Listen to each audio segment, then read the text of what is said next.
Alors, on va se mettre, on va tourner un petit peu. Donc, il y a deux séries de jeux de slides. Bonjour à tous et à tous. Ah oui, il faut tenir comme ça. Donc, nous allons vous parler aujourd'hui du chauffage au bois, qui est donc une énergie qui est au carrefour de la transition énergétique, des enjeux climatiques, de la gestion de la ressource et aussi de la qualité de l'air. En termes d'intervention, nous devions avoir aujourd'hui Catherine Hervieux, présidente d'Atmo France. Je vais vous expliquer ce que c'est. Elle a un petit peu de retard, du coup, je la remplace un petit peu au pied levé et je suis la déléguée générale d'Atmo France. Et nous avons comme autre intervenant Benoît Roch, qui est ici directeur de la production scientifique à Atmo Hauts-de-France, et Esvine Leroux, chef de projet qualité de l'air à Atmo Hauts-de-France. Alors, avant de rentrer complètement dans le sujet, quelques explications de ce que sont les ASCA, car peut-être que tout le monde ne connaît pas ce que c'est une ASCA, qui est donc les associations agréées par l'État pour la surveillance de la qualité de l'air.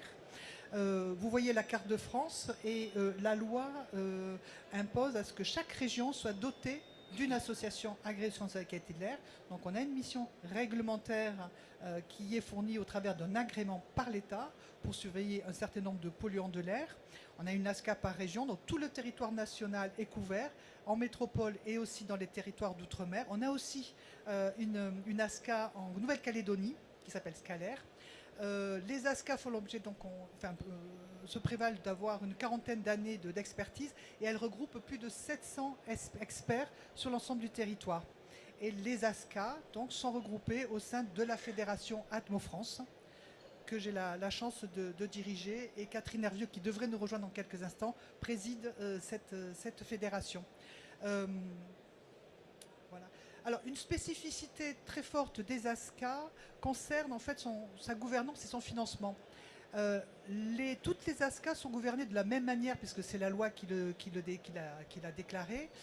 Nous avons dans chaque ASCA 4 collèges à un nombre de personnes à égalité. Nous avons le collège de l'État, le collège des acteurs économiques, le collège des collectivités territoriales et le collège des personnes qualifiées et ONG, et notamment des personnes en lien avec la santé. Donc, une gouvernance quadripartite et des financements diversifiés, puisque les ASCA sont financés globalement par 3 ressources principales qui viennent des collectivités territoriales, au travers de subventions, de cotisations, etc. On a aussi le ministère de la Transition écologique qui finance les ASCA au travers chaque année du projet de loi de finances.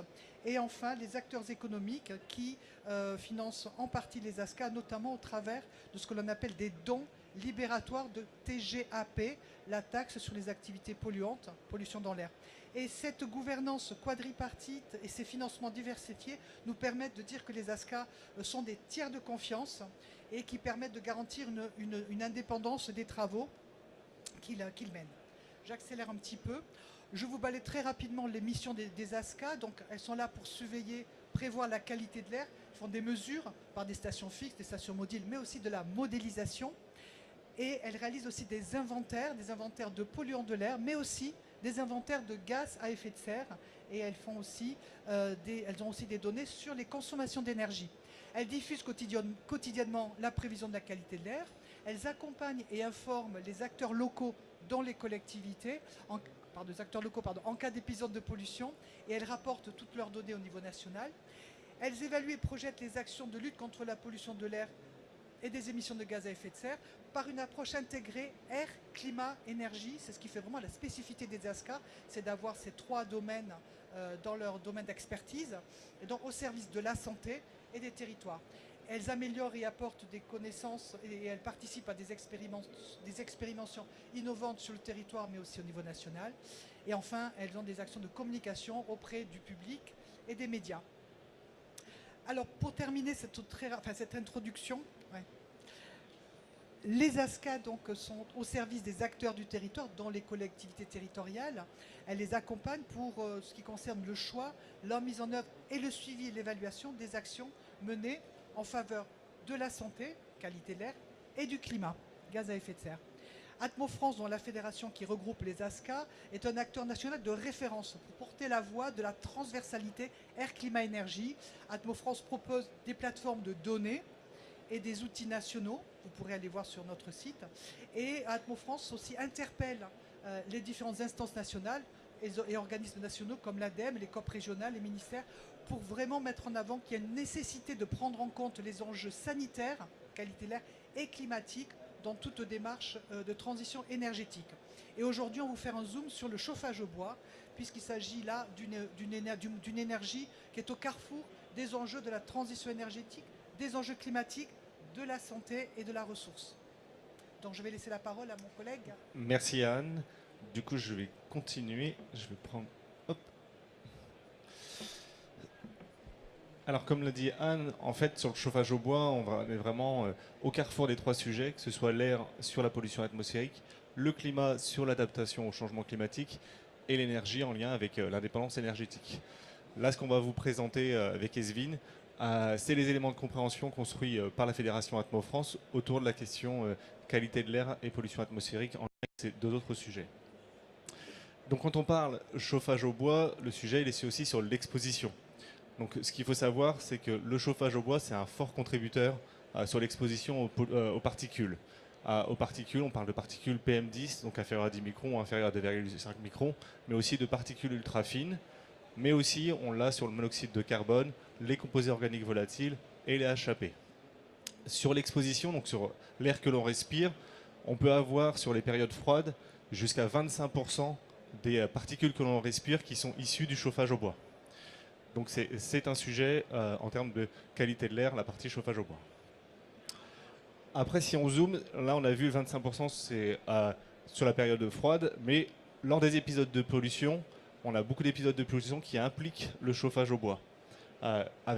Si on prend sur la période qui a été analysée sur les Hauts-de-France, par exemple, sur la période 2020 à 2023, on peut aller de 30 à 60% des épisodes qui sont principalement attribués au chauffage au bois. Si on zoome, pourquoi on s'intéresse? Parce que le chauffage au bois, on parlait des particules, parce que les particules, via leur potentiel oxydant, ont un impact sur la santé.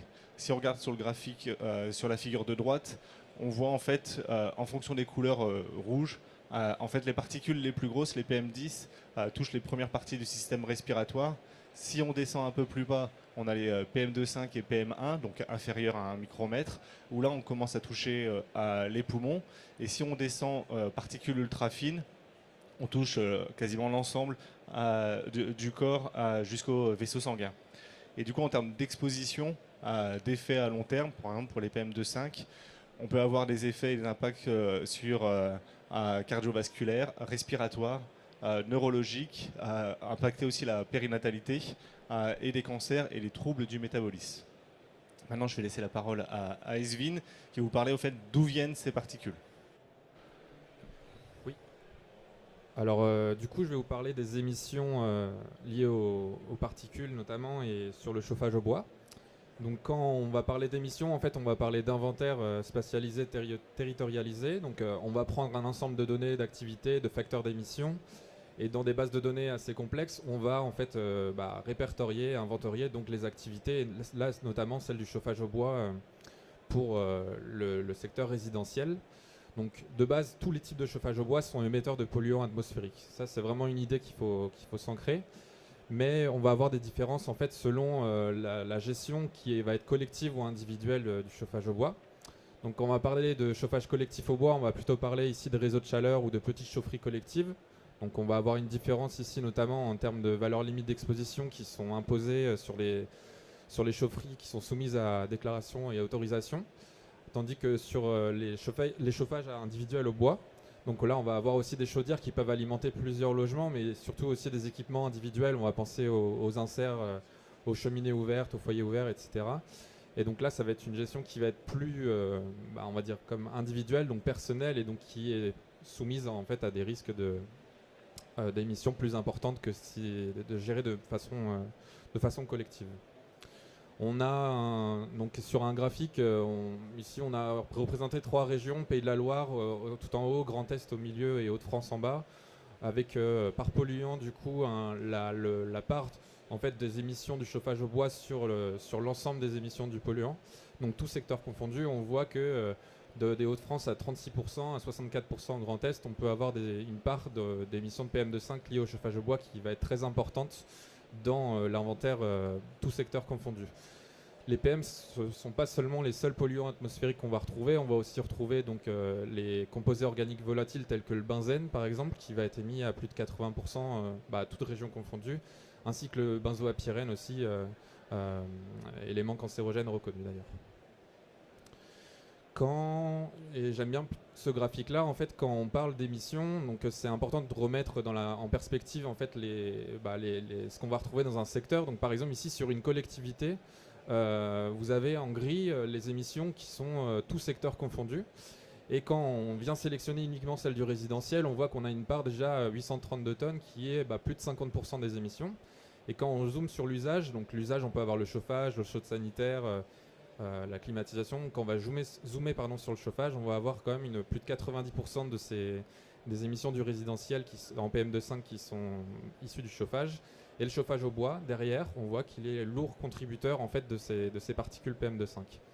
Là, pourquoi on a mis à côté, à gauche, des émissions évitées, c'est que en fait, les ASCA aussi accompagnent en fait, les différents territoires via des outils, via différentes scénarisations, justement dans les plans tels que les PCAET, donc les plans climat et énergie territoriale, pour justement mesurer l'impact de certaines scénarisations et d'actions sur le territoire. Donc quelles mesures sont à mettre en place pour éviter les émissions? Déjà, la première phrase à retenir, c'est la sobriété énergétique est la première des bonnes pratiques, c'est-à-dire toute énergie non dépensée est la bonne énergie finalement. Mais voilà, si on doit chauffer au bois, il faut penser que du coup, le renouvellement des appareils au bois non performants doit être une priorité sur le territoire, notamment via l'amélioration soit des appareils au bois existants par des appareils qui sont labellisés type flamme verte, par exemple, donc avec un renouvellement vers du performant. Donc c'est d'abord prioriser l'ancien vers le performant. Ça va être aussi sensibiliser les utilisateurs aux bonnes pratiques parce qu'on peut avoir un poêle, on peut avoir la meilleure des performances possibles. Tout va dépendre de l'usage, donc du type de combustible qu'on va y mettre, de la qualité, qu'il soit sec, écorcé, bien calibré, et la gestion de la combustion, donc l'allure qu'on va avoir et l'apport en oxygène par exemple. Et ça va être aussi l'équipement en soi. Donc ça veut dire le bon dimensionnement de l'appareil en fonction de la taille des pièces à chauffer. L'entretien de l'appareil, évidemment, 1 à 2 fois dans l'année et privilégier du coup une filière locale pour la source en bois. Je passe la parole à Anne, du coup. Merci. Oui, merci donc pour cette présentation assez technique sur les impacts du chauffage au bois sur l'air et la santé.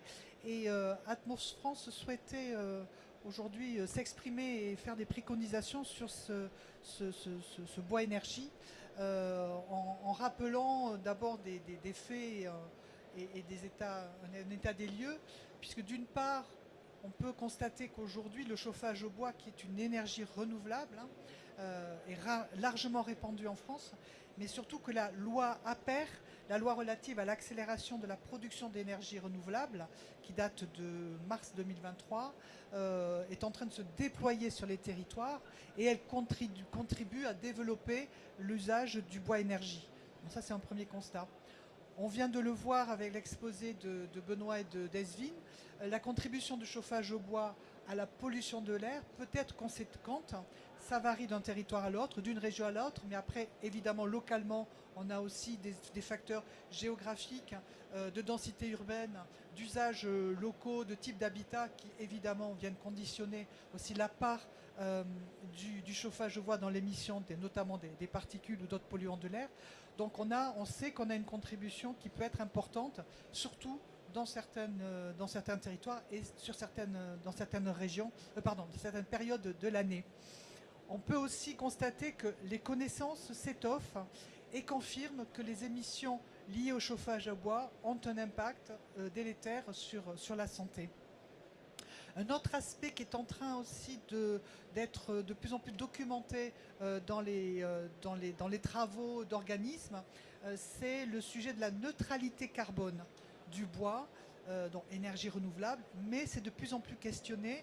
Et je pourrais citer comme exemple le projet de la nouvelle SNBC, Stratégie nationale bas carbone, ou voilà, qui est actuellement en consultation grand public, qui a revu à la baisse les capacités de captation du carbone par les forêts, par exemple.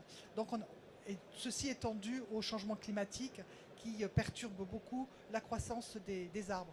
Donc on a un vrai sujet aussi sur le fait qu'on a beaucoup mis en avant le bois énergie en mettant en avant la neutralité carbone. Elle est aujourd'hui questionnée, donc il faut vraiment l'avoir à l'esprit. Et encore un constat aussi, c'est que les technologies, c'est-à-dire les appareils de chauffage pour les petites, les individuels, ou les appareils de combustion pour tout ce qui est chaufferie collective, évoluent, tant mieux. Elles cherchent à émettre le moins possible, mais on peut constater aussi que les caractéristiques de la pollution que ces installations émettent évoluent aussi. Donc, face à ces différents constats, Atmo France souhaite s'exprimer aujourd'hui pour dire très clairement que le chauffage au bois est une source de pollution de l'air. Et elle doit faire, cette énergie, cette bois énergie, doit faire l'objet d'une vigilance particulière. Comme je vous l'ai présenté en introduction tout à l'heure, les ASCA, de par leur expertise transversale air, climat, énergie, sont là au service des territoires et notamment des collectivités et les accompagnent pour pouvoir concilier les actions qu'elles mènent en faveur du climat et en faveur de la santé. Donc quand je parle du climat, je parle essentiellement des gaz à effet de serre, et quand je parle de santé, je parle de pollution de l'air. Et elles interviennent notamment au travers des plans bois qui sont intégrés dans les PPA, les plans de protection de l'atmosphère, mais elles interviennent aussi, les ASCA, auprès des collectivités et des autres acteurs territoriaux dans l'ensemble des plans et programmes territoriaux qui intègrent le bois énergie. On a évoqué tout à l'heure les PCAET, on peut parler des SRADET, on peut parler aussi des schémas régionaux sur la biodiversité, la biomasse, CRB, c'est schémas régionaux de la biomasse. Donc quelques préconisations d'Atmo France qui appellent donc à ce que les actions qui permettent de réduire les consommations d'énergie soient prioritairement mises en œuvre. C'est vraiment le b.a.-ba, c'est la première chose à laquelle il faut penser. On pense évidemment à la rénovation des bâtiments. Il y a un petit sujet qualité de l'air intérieur, d'ailleurs, je referme la parenthèse, par rapport à la rénovation des bâtiments. Donc pour une plus grande sobriété énergétique, bon, c'est le grand classique, mais je pense que c'est bien de le rappeler, l'énergie qui pollue le moins, c'est l'énergie qu'on n'a pas consommée. Donc priorité absolue à la réduction des consommations d'énergie.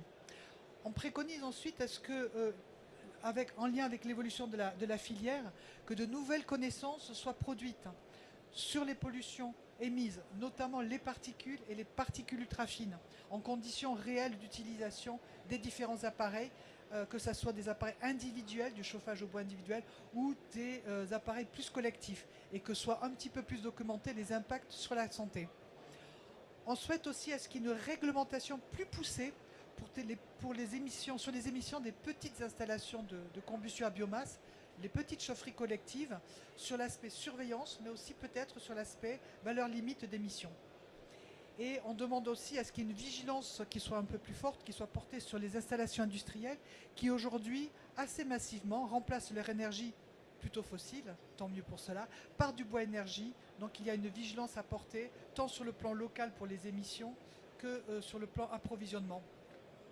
Puisqu'une autre préconisation, c'est que les conséquences du développement du bois énergie soient évaluées sur l'ensemble de la filière, qui doit inclure aussi la filière forestière et la filière des ressources bois sur un territoire donné, et que des préconisations soient faites.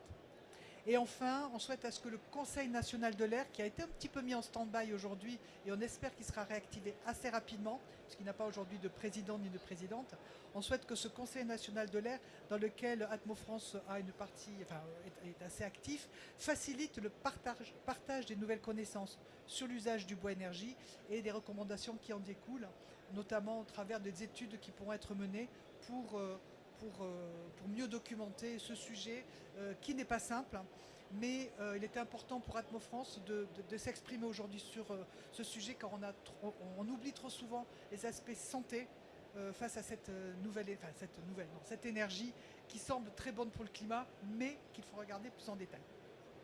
Voilà la présentation que l'on voulait vous faire. Je ne sais pas si on a quelques minutes. Je ne sais pas s'il y a des questions, si on a le temps pour des questions. 3 minutes pour des questions.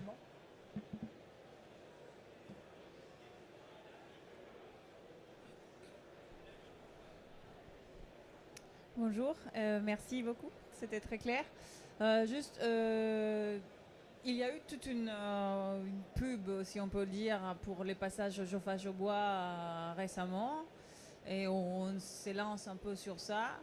Est-ce que, vu que c'est une source renouvelable, etc., quel est le bilan, un peu, si on peut dire, de ce qui a été fait? Est-ce que c'est plutôt positif en termes énergétiques? Est-ce que c'est plutôt négatif en termes d'impact santé? Qu'est-ce que vous direz, vos avis? Alors, sur le côté santé, on ne pourra pas répondre spécifiquement parce que c'est notre spécialité. Après, sur le côté émission, toute la campagne aussi a vocation, pas forcément à étendre, mais plutôt à être, comme Esvin l'a dit, à être sur le renouvellement en fait. C'est-à-dire renouveler les anciens appareils au chauffage au bois peu performants par des appareils plus performants et donc moins émissifs. Et du coup, qui va plutôt dans le bon sens, c'est-à-dire moins d'émissions, ça veut dire moins d'apport de polluants associés à ces renouvellements et à ces investissements. Donc ça va vraiment dans le sens positif, tout en restant vigilant sur le fait qu'il y a des éléments, on n'a pas encore toutes les études, tous les résultats sur d'autres éléments complémentaires pour d'autres polluants. Mais ça va dans le bon sens. Hein. Par contre, alors, juste pour compléter la réponse de Benoît, par contre, on est un petit peu inquiet quand même sur le développement, le fait que voilà, qu'on dit on a trouvé l'énergie un peu miracle, on y va. Là, Benoît disait, sur le renouvellement des équipements qui sont déjà en place, de les remplacer par ceux qui sont moins émissifs, c'est une bonne chose. Maintenant, partir à fond pour développer ces filières-là, nous, ce qu'on dit seulement, c'est attention, il y a un sujet qualité de l'air, il y a un sujet santé. Il n'y a pas qu'un sujet climat quand on parle de chauffage au bois.